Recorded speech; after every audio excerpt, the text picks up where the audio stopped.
What's going on, guys? Today we're continuing our history of Surf Gang as we get closer to this Pompeii Utility album release date on April 3rd.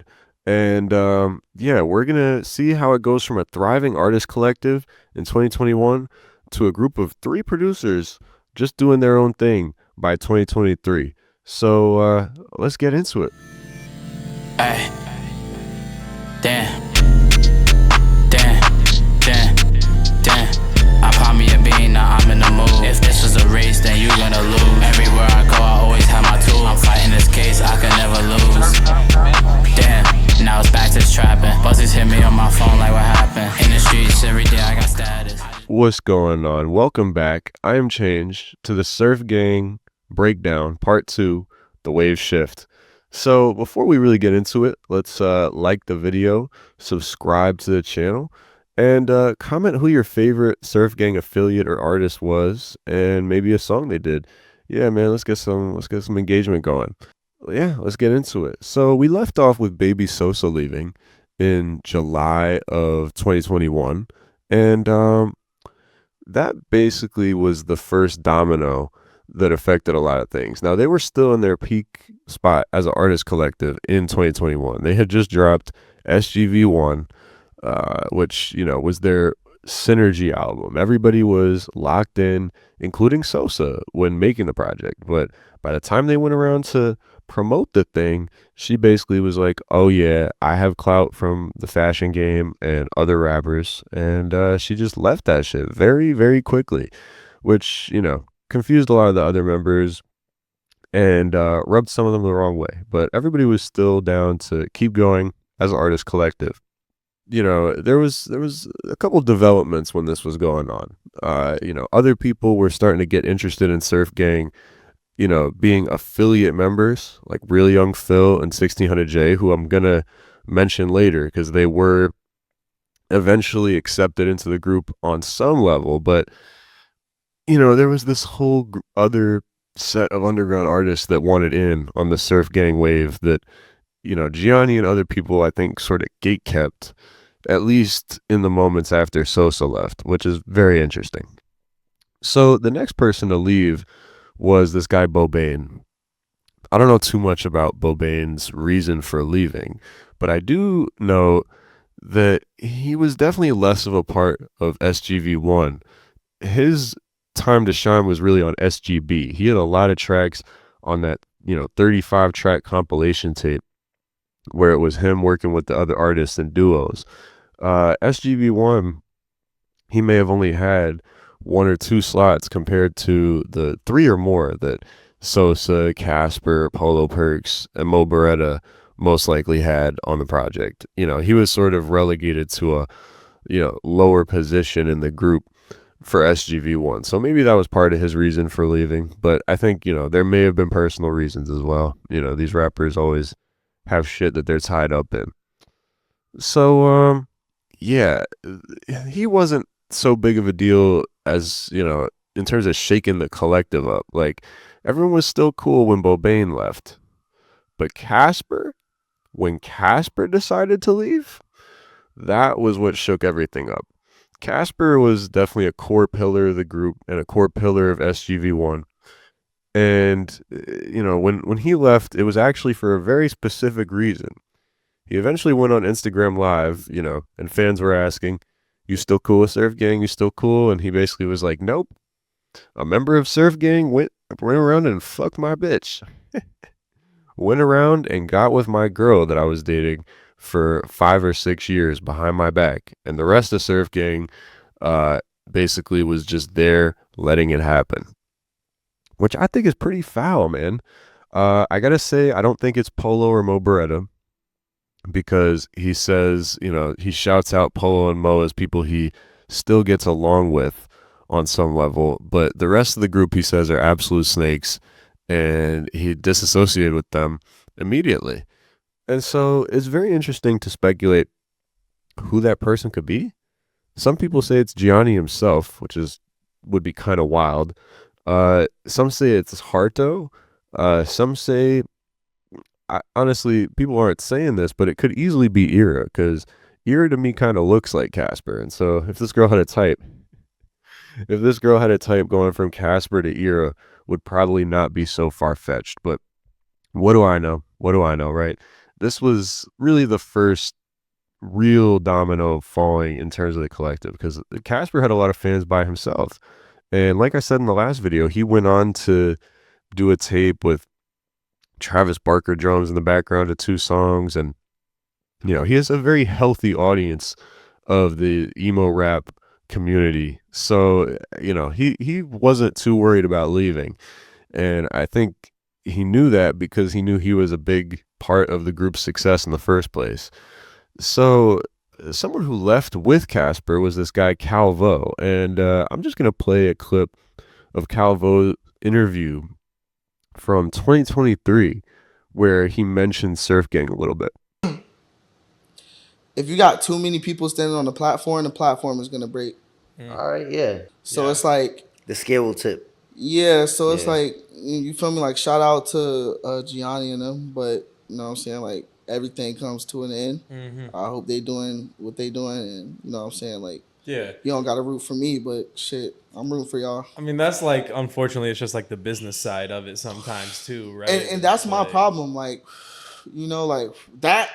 I thank them for shit happening the way it did, because that shit taught me that everyone is not your friend in this shit, bro. Not saying they did any slimy shit to me. They didn't. No, yeah. But you know what I'm saying? Like, gave you a wake up call. It gave me a wake up call that I definitely needed. Like, even in life as a man, bro. Like, everyone is not your friend, bro. Like, you feel me? Like, So yeah, that whole thing was interesting, but the whole, when there's too many people on a platform, it's gonna break. I kind of love that quote, because I've been involved with underground collective management myself on a much lower level.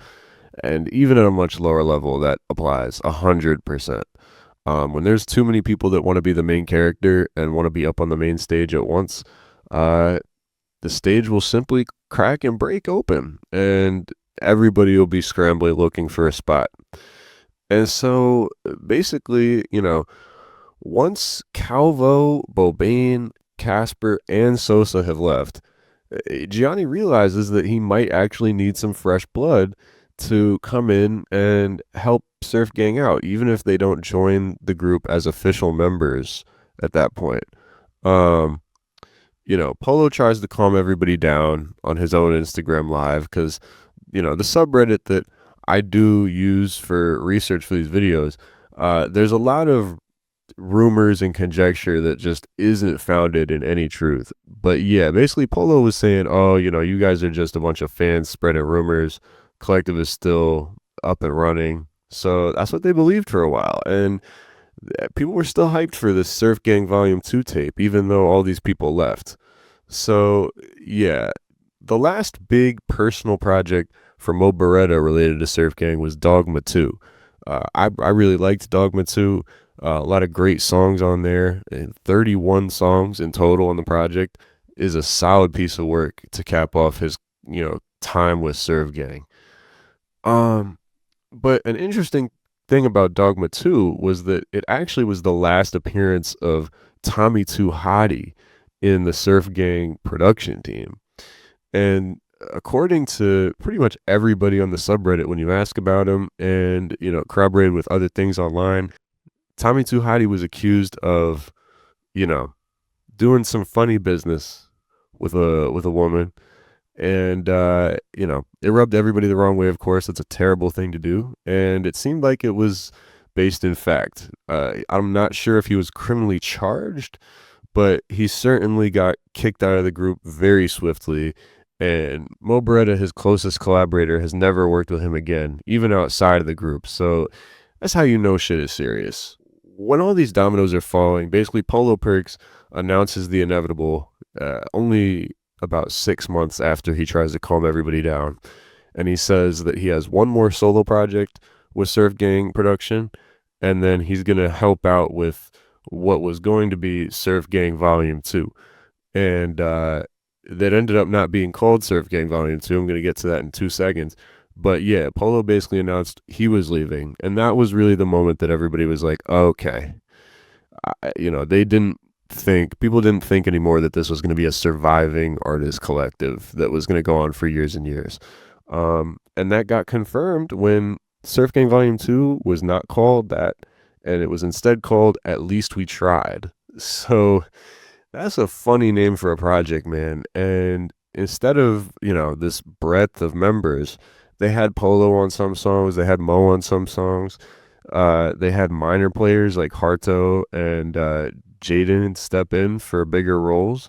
And they even got, pun intended, they got Phil, real young Phil, to fill in on these songs in addition to 1600J, which, that sort of did, fill out the roster on the tape nicely, but they weren't real Surf Gang members. So, people already were seeing the writing on the wall before the project, and the project was basically just the final nail in the coffin for this artist collective. Naming a project At Least We've Tried, got to be some of the funniest shit I've ever seen from an artist collective, because that is how it goes sometimes. At least we tried.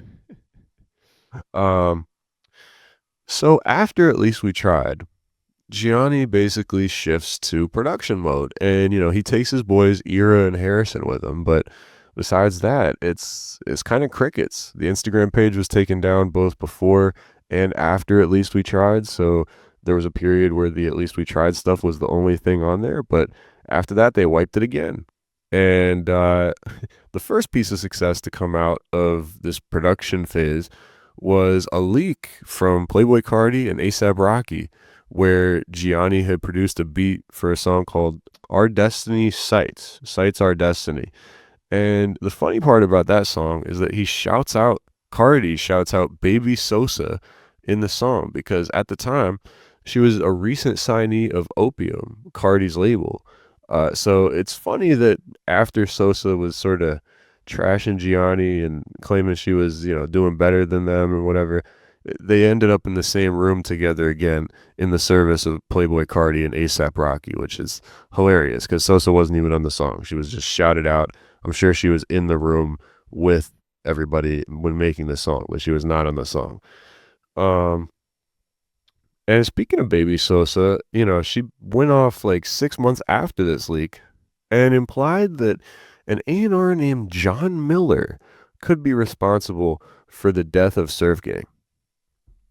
Now, I could only get research on John Miller from his LinkedIn page, where he happened to be the CEO of Artist Addiction Records, which is sort of an imprint of Universal Music Group, which tracks because Universal Music Group signs a lot of artists and poaches a lot of artists from the underground in other independent imprints. So, I never saw anything on Gianni or Surf Gang's end about artist addiction, but it certainly makes sense that this guy could have been involved in sort of stepping into those cracks and seeing how the group could split up. Because Caspr actually ended up reposting BabyxSosa's statement, and Caspr hadn't interacted with the group since 2021.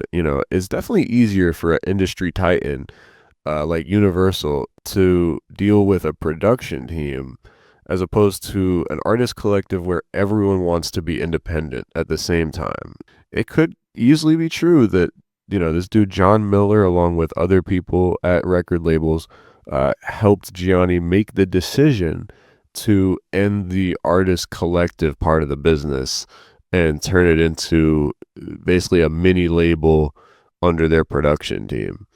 And that's kind of where I'm going to leave it, because next video, I'm going to cover Pompeii Utility along with a brief mention of all the other projects that Surf Gang has done as a record label / production team for other artists like Maddox, Serene, Valet, Jack Zebra, and more. They definitely built up a roster of many other, sort of mid-level and underground artists that I enjoy some of these projects, but it doesn't hit the same as the artist collective. So this video was really important to get out for me because this is a lot of the hidden history of how Surf Gang changed. But it's all love. I'm definitely looking forward to Pompeii Utility, and hopefully I get this release party ticket today, which is when the video comes out, but I'm recording it the night before, so prayers up, y'all. Thanks. Peace. Have a good one.